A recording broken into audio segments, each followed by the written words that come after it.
In a courtroom drama like no other, Sean Diddy Combs, the music mogul and entertainment titan, is facing life-altering allegations that could shatter his carefully crafted empire. The shockwaves began when a Homeland Security agent revealed classified video evidence so disturbing that the courthouse was placed under heavy security, and even jurors were offered counseling after viewing it. This wasn't just another celebrity scandal. It was a revelation of ritualistic practices, psychological manipulation, and financial exploitation that could forever alter how we view power and control in the entertainment industry. As the trial unfolds, Diddy's desperate outbursts and attempts to suppress the truth only deepen the mystery surrounding these shocking practices. With accusations spanning from coercion to human trafficking, this case is rapidly evolving into a full-blown reckoning for Hollywood. Stay tuned, because what happens next will change everything you thought you knew about fame, fortune, and the price of success. As the trial continued, the intensity ramped up with each shocking revelation. Special Agent Marcus Daniels from Homeland Security's Trafficking and Criminal Enterprise Division took the stand, sending a wave of tension through the courtroom. His testimony focused on encrypted files discovered during a raid on a Cayman Islands data center linked to one of Diddy's associates. What Agent Daniels revealed was beyond anything anyone could have expected. Among the encrypted materials was a disturbing video that had been classified as sensitive national security evidence, triggering a security lockdown around the courthouse. The video contained footage of private gatherings, and what unfolded next was nothing short of chilling.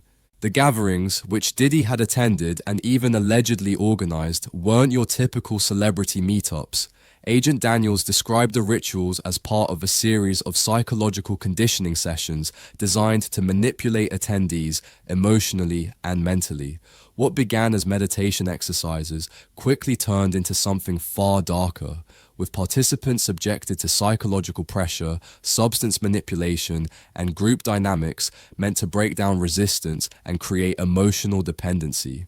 Diddy's role in these gatherings was not passive. He was a facilitator, guiding these events with a disturbing calmness that only added to the horror of what was taking place.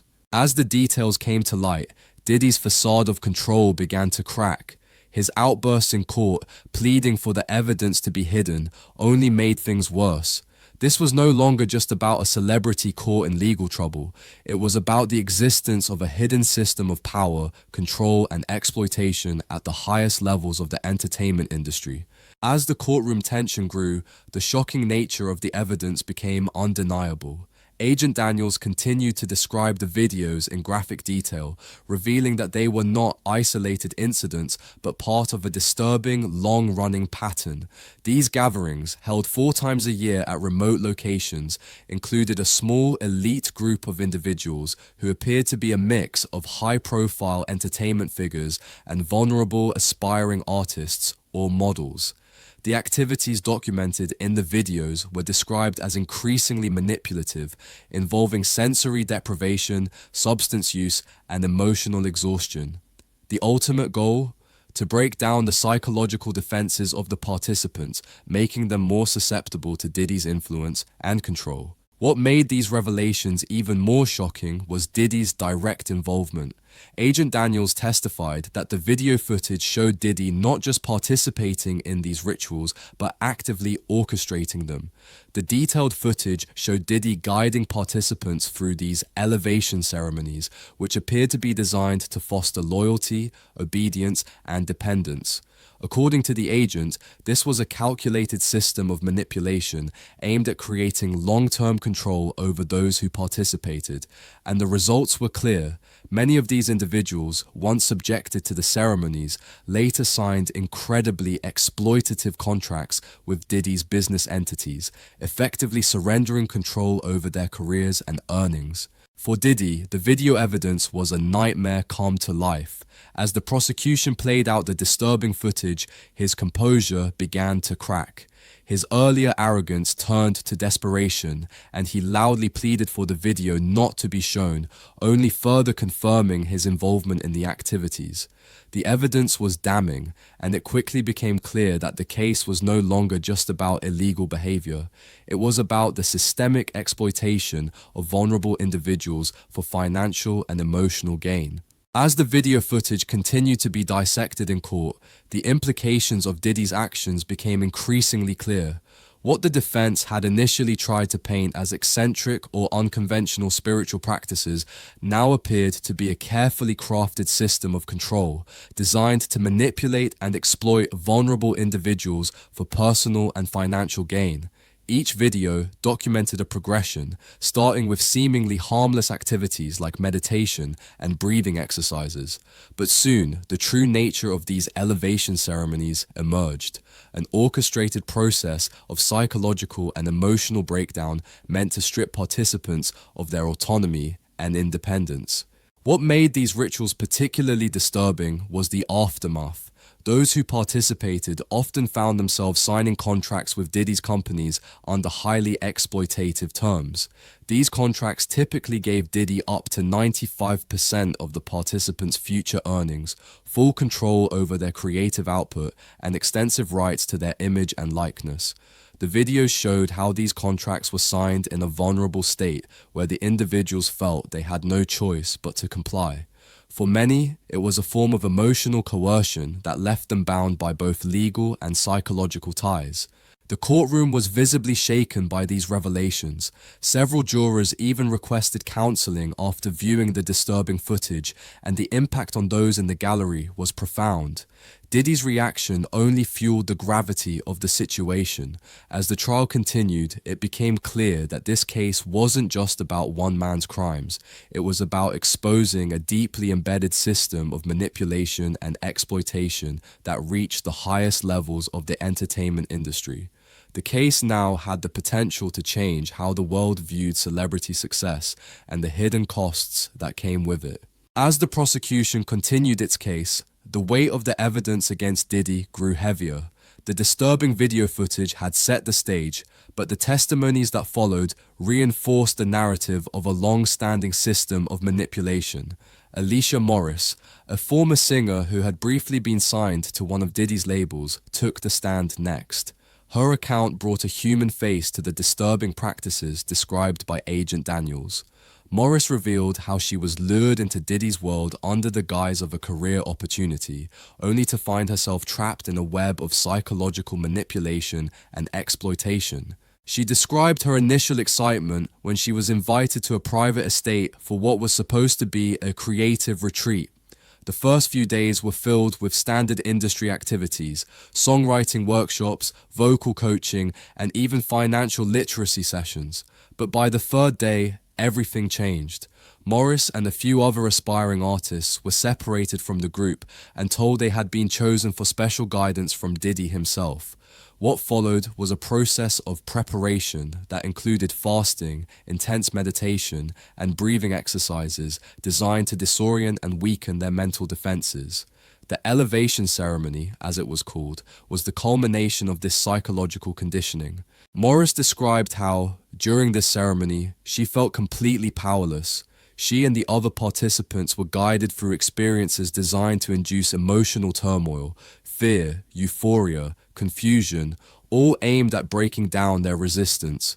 In the end, Morris felt as though she had no choice but to sign a contract with Diddy's organization, though she was in an altered state of mind. What followed was 18 months of captivity disguised as opportunity. As Morris's testimony continued, the courtroom sat in stunned silence. The depth of her psychological trauma became all too clear as she described how she had slowly lost herself in the process. It wasn't just about making music anymore, she explained. It was about losing who I was. I became part of something that wasn't about my art. It was about control. She shared how, after the elevation ceremony, she was subjected to constant reinforcement of the psychological manipulation that began during those initial rituals. Despite the external appearances of opportunity and success, Morris felt trapped, living under constant surveillance and coercion, forced to record music that was not her own and live in accommodations controlled by Diddy's organization. Morris's words struck a chord in the courtroom, particularly as she described the emotional and psychological toll of being in the system. Whenever she tried to assert her independence or question the arrangements, she was reminded of her commitment to the family. These constant reminders kept her in line, often leading to more elevation sessions designed to break her will and renew her loyalty to Diddy. Over time, she described how it became easier to comply than to resist, as the pressure to conform weighed heavily on her. The most heartbreaking part of her testimony came when she explained how she eventually broke free. After a family emergency, Morris was able to return home, where the support of her loved ones helped her recognize the manipulation she had been subjected to. It took months of therapy for her to understand what had happened to her, and years to rebuild her sense of self. Her story was the living proof of the exploitation the prosecution had been describing. Morris's testimony left a lasting impact on everyone present in the courtroom, especially as she broke down while recounting the emotional aftermath of her experience. Her voice trembled as she explained how the damage wasn't just about losing control over her career, but losing control over her own identity. "I wasn't the person I was before," she said, her voice barely above a whisper. "I was someone they made me into, someone they wanted me to be." Her words painted a chilling portrait of the psychological effects Diddy's system had on those it ensnared. The stark reality of her struggle made it impossible for anyone in the courtroom to ignore the seriousness of the allegations. Diddy, who had remained largely silent during much of the trial, finally erupted in anger. His mask of composure shattered as he stood up, pointing directly at Morris. "You're lying!" he shouted. "You beg to be part of the elevation. Everyone does. They all want the power it brings." The outburst sent shockwaves through the courtroom. His vehement denial of Morris's testimony only reinforced the prosecution's case that these practices weren't just unorthodox. They were part of a carefully crafted system of psychological control and exploitation. The judge quickly called for order, but the damage was done. Diddy's outburst confirmed what the prosecution had been suggesting all along, that these elevation ceremonies were not about spiritual growth, but about exerting control over individuals. It was a pivotal moment in the trial, as it revealed just how deeply Diddy was involved in the orchestrated manipulation of aspiring artists and how far he would go to maintain his hold on power. The courtroom remained tense as Diddy's outburst echoed through the room.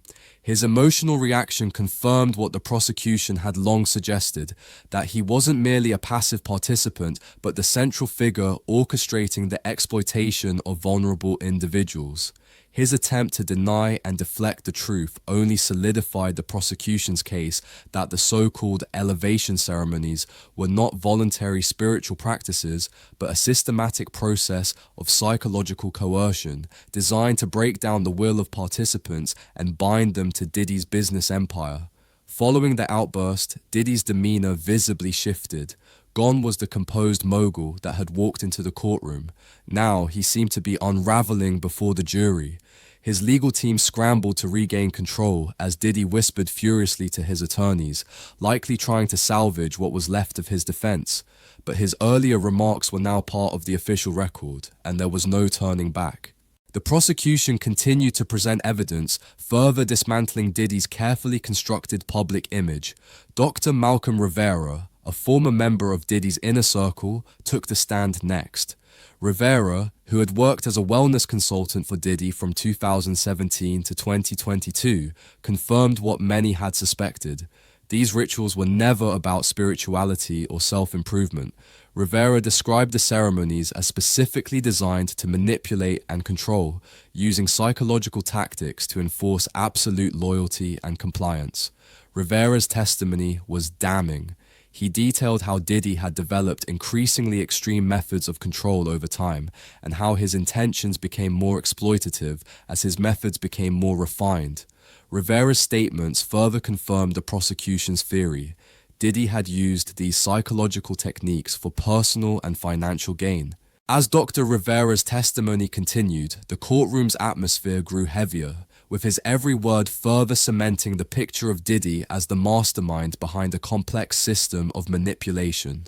Rivera, who had originally joined Diddy's operation as a consultant, revealed the shocking evolution of the practices he had once helped develop. What began as conventional wellness activities, meditation, mindfulness, and positive reinforcement slowly transformed into more controlling and coercive techniques designed to break down individuals' boundaries and create total dependency. Rivera described how Diddy became increasingly obsessed with finding ways to control his mentees, using psychological tactics that were both calculated and deeply exploitative. He recounted numerous conversations where Diddy expressed his desire to own the minds of those around him. "Once you break someone down and build them back in your image," Rivera said, quoting Diddy, "they'll give you everything, their talent, their loyalty, their earnings." These were not just casual discussions, but explicit instructions about how to manipulate vulnerable individuals into signing contracts that would keep them bound to Diddy's control for years to come. The most chilling part of Rivera's testimony came when he described how these rituals were documented. "We were instructed to record everything," Rivera said. Diddy called them forever leverage, tools to ensure compliance and silence anyone who might try to break free. This statement confirmed that Diddy had not only created a system of control, but had carefully documented it to use as insurance, ensuring that anyone who participated in these manipulative practices would be bound by shame or fear of exposure. The prosecution's case was now irrefutable. These were not just isolated incidents of excess. They were part of a broader, systematic scheme of psychological and financial exploitation. As the trial of Sean Diddy Combs continues to unfold, it's clear that the revelations go far beyond just one individual's actions. The testimony, the video evidence, and the accounts from former insiders have exposed a hidden system of psychological manipulation and exploitation that raises uncomfortable questions about power, control, and success in the entertainment industry. This case has opened the door to a deeper understanding of how vulnerability can be manipulated and how those at the top can exploit it for financial and personal gain. As more details emerge, it's crucial for us as a society to examine what's truly happening behind the glitz and glamour of the entertainment world. If you found this story eye-opening, don't forget to like this video and subscribe to stay up to date on the latest developments in this case. We'll continue to bring you the truth as it unfolds, so make sure you're following for all the shocking updates.